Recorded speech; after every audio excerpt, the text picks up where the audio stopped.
Так, всем, ребята, привет! Сегодня в ремонте вот такой вот Whirlpool. Он очень похож на 4020, но намного больше. Шильдик его AR.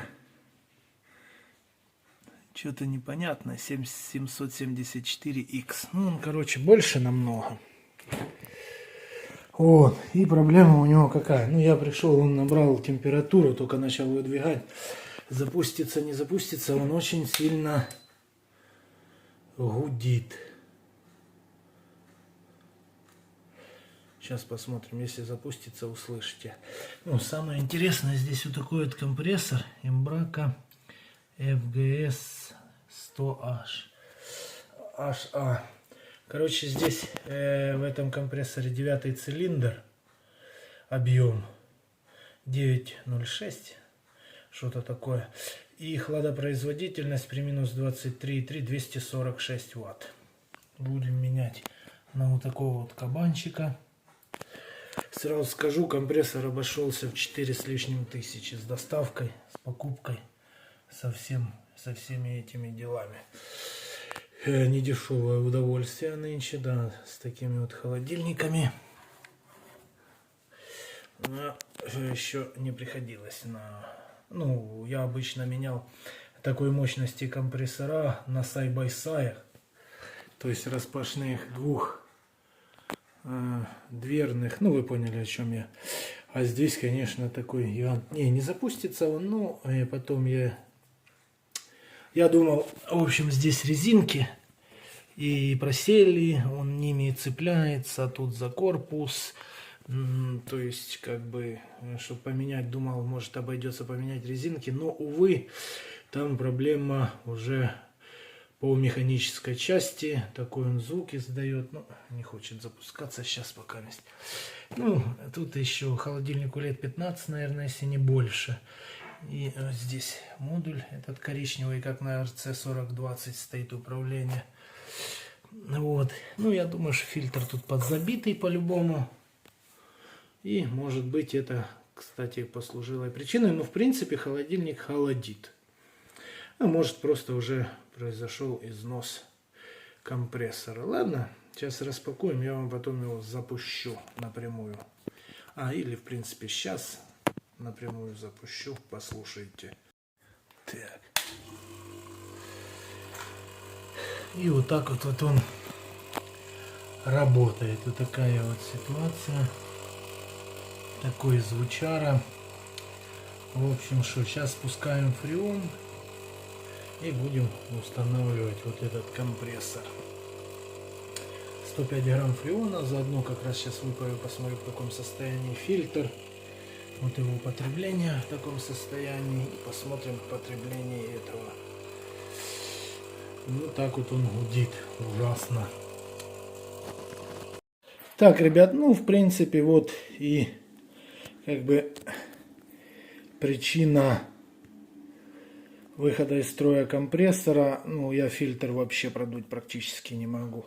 Это у Whirlpool частенько. Я всегда, когда приезжаю на такой холодильничек с проблемой с модулем там, и когда холодильничку за 10 лет, я всегда рекомендую еще поменять фильтр, осушитель и перезаправить, соответственно, фреоном. Ну, это дело людей, потому что вот в этих холодильниках, вот, допустим, распаковываешь,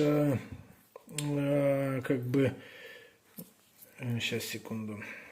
Так, вот, распаковываешь, когда лыжу, где-то года, наверное, так, тоже 15-летней там давности, на 134-м фреоне, бывает, ну, компрессор сгорел, то есть то фильтр живой полностью.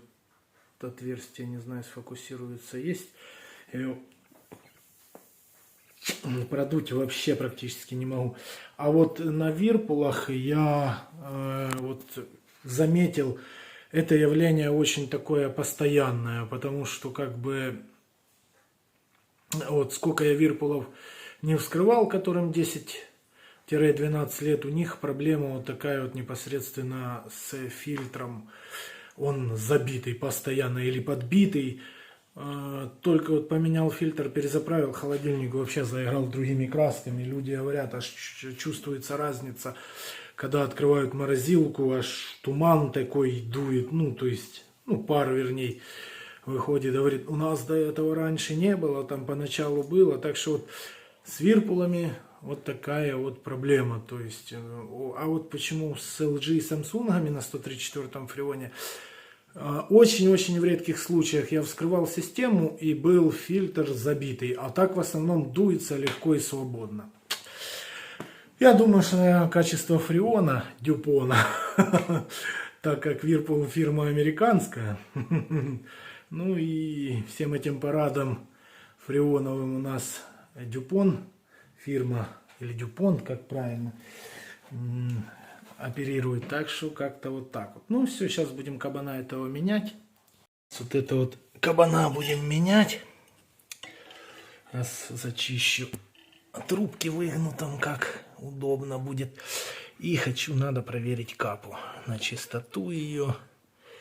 Сейчас проверим обязательно все это дело, потому что капиллярка тоже у нас вещь такая интересная. Ну и как бы соберу все, заправлю, запустим, посмотрим токи, ну и все остальное. Ребят, вот такое вот у него потребление тока. Это плюс там вентиль рабочий. Вот так вот он работает. Пришлось тут немножко попереклипсовывать. Вот такие вот паечки. Так, почти как на заводе. Вот так вот я все тут аккуратненько переподключил. Немножко тут отличается от старого подключения. Вот так вот он тихо теперь спокойненько работает, без лишних шумов. Сейчас поставлю кастрюлю. Вот. И буду собираться. Ну, вернее, уже почти собрался загружаться. Все, я думаю, люди будут довольны. Да, громадный такой холодильник. Хотя 1,84 м где-то. 1,85 м. Вот, ну, компрессор, конечно, мощный. Не знаю, сюда, наверное, хватило и АЦЦшки 200-ваттной. Ну, производителям, инженерам виднее. Вот. Прогревчик у нас, ой, шикарно равномерный. О, фильтрец такой до 40 градусов. Так что все отлично. Все, всем пока, до новых видео.